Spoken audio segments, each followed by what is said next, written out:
कभी सोचा है कि मध्यकालीन भारत को असल में किसने गढ़ा? हाँ, राजा महाराजा तो थे ही, पर असली बदलाव की लहर तो कहीं और से आई थी। ये लहरें थीं आध्यात्मिक आंदोलनों की। तो आज हम भक्ति और सूफी आंदोलनों की उसी दुनिया में उतरेंगे और देखेंगे कि कैसे कुछ संतों और दार्शनिकों ने भारत की सोच और समाज को हमेशा के लिए बदल दिया। तो आज हम क्या क्या देखने वाले हैं? सबसे पहले हम समझेंगे कि कैसे एक ईश्वर के लिए अलग अलग दर्शन बने। फिर हम चलेंगे संतों के दिखाए रास्ते पर, जानेंगे 10 सिख गुरुओं की विरासत के बारे में और सूफी परंपरा को भी समझेंगे। और हाँ, आखिर में एक जबरदस्त रैपिड फायर रिवीजन भी होगा ताकि सब कुछ अच्छे से याद हो जाए। तो चलिए शुरू करते हैं पहले हिस्से से, एक ईश्वर अनेक दर्शन। इन आंदोलनों को समझने के लिए उनकी फिलॉसफी यानी उनके पीछे के मूल विचारों को पकड़ना बहुत जरूरी है। यही वो नींव है जिस पर सब कुछ टिका है। तो भाई, ये भक्ति आंदोलन आखिर था क्या? समझिए कि ये 13वीं सदी में दक्षिण भारत से उठी एक आध्यात्मिक सुनामी थी। इसका आइडिया बहुत सीधा साधा था। भगवान तक पहुंचने के लिए मुश्किल कर्मकांडों या यज्ञों की जरूरत नहीं है। जरूरत है तो बस दिल से की गई सच्ची पर्सनल भक्ति की। अब देखिए, यहीं पर मामला दिलचस्प हो जाता है।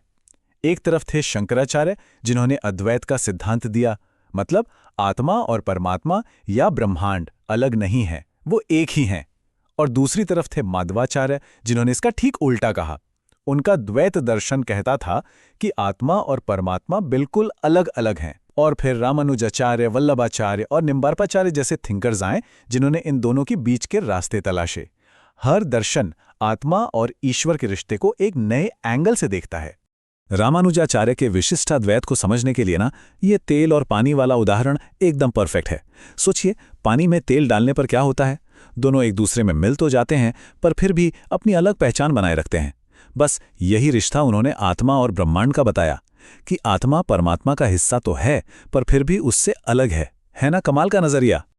अच्छा, तो ये तो हुई गहरी दार्शनिक बातें। अब हम उन लोगों पर फोकस करेंगे जिन्होंने इन विचारों को आम जनता तक पहुंचाया। तो चलिए अब चलते हैं संतों के मार्ग पर। तो भक्ति के ना 2 मेन रास्ते थे, निर्गुण और सगुण। निर्गुण संत मानते थे कि ईश्वर का कोई रूप, कोई आकार नहीं होता, वो निराकार है, जैसे कबीर और गुरु नानक। वहीं सगुण संत ईश्वर के साकार रूप को पूजते थे, जैसे तुलसीदास के लिए राम या मीराबाई के लिए कृष्ण। एक तरफ जहां सिर्फ एहसास पर जोर था, वहीं दूसरी तरफ प्रेम और पूजा के लिए एक मूर्त थी। कितना बड़ा फर्क है ना? दक्षिण भारत में जहां से इस आंदोलन की शुरुआत हुई, सगुण भक्ति की 2 बड़ी धाराएं थीं। नयनार जो शिव भक्त थे और अलवार जो विष्णु भक्त थे। और हां, ये नाम जरूर याद रखिएगा, अंदाल वो पहली महिला अलवार संत थीं, जो उस दौर में एक बहुत ही बड़ी बात थी। और ये लहर सिर्फ दक्षिण में नहीं रुकी, ये तो पूरे भारत में फैल गई। महाराष्ट्र में हमें नामदेव और तुकाराम जैसे संत मिले। बंगाल में चैतन्य महाप्रभु ने कृष्ण भक्ति की ऐसी धूम मचाई कि सब झूम उठे। असम में शंकरदेव ने नामघर बनाए और उत्तर भारत में तो रामानंद और कबीरदास की आवाज गूंज रही थी।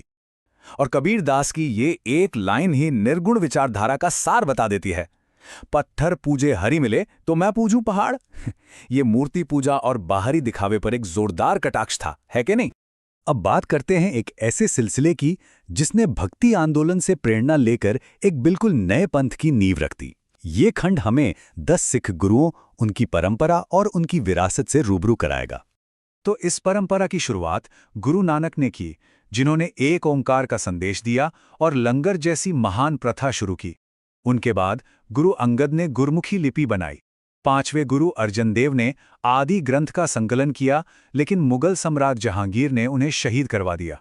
9वें गुरु तेग बहादुर ने धर्म की रक्षा के लिए अपना बलिदान दिया। और आखिर में 10वें गुरु गुरु गोबिंद सिंह ने खालसा पंथ की स्थापना करके इस परंपरा को एक नया शक्तिशाली रूप दिया। चलिए अब एक और दुनिया में चलते हैं जो भक्ति आंदोलन के साथ साथ ही चल रही थी।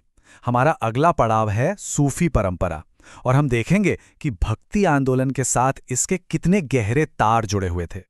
सूफीवाद को समझने के लिए इसके कुछ खास शब्द जानना जरूरी हैं। खानकाह वो जगह थी जहां सूफी संत मिलते जुलते और चर्चा करते थे। समा का मतलब था संगीत के जरिए ईश्वर से जुड़ना। फना मतलब खुद को ईश्वर में पूरी तरह विलीन कर देना। पीर या मुर्शिद उनके गुरु होते थे और मुरीद उनके शिष्य। तो इन दोनों आंदोलनों में फर्क क्या था और समानता क्या थी, ये टेबल इसे बिल्कुल साफ कर देती है। भक्ति में पूजा स्थल, मंदिर और नामगढ़ थे, तो सूफीवाद में खानकाह और दरगाह। भक्ति में कीर्तन होता था, सूफीवाद में कव्वाली। यहाँ गुरु थे तो वहाँ पीर। लेकिन दोनों की आत्मा, दोनों का लक्ष्य एक ही था, ईश्वर से एक गहरा सच्चा रिश्ता बनाना। सूफीवाद में भी अलग अलग सिलसिले या घराने थे। इनमें चिश्ती सिलसिला सबसे ज्यादा मशहूर हुआ, जिसे भारत में ख्वाजा मोइनुद्दीन चिश्ती ने लोकप्रिय बनाया। इसके अलावा सोहरावर्दी और फिरदौसी जैसे सिलसिले भी काफी अहम थे। ये नाम अक्सर एग्जाम्स में पूछे जाते हैं, तो इन पर खास ध्यान देना है। चलिए, अब तक जो भी पढ़ा सुना है उसे परखने का समय आ गया है।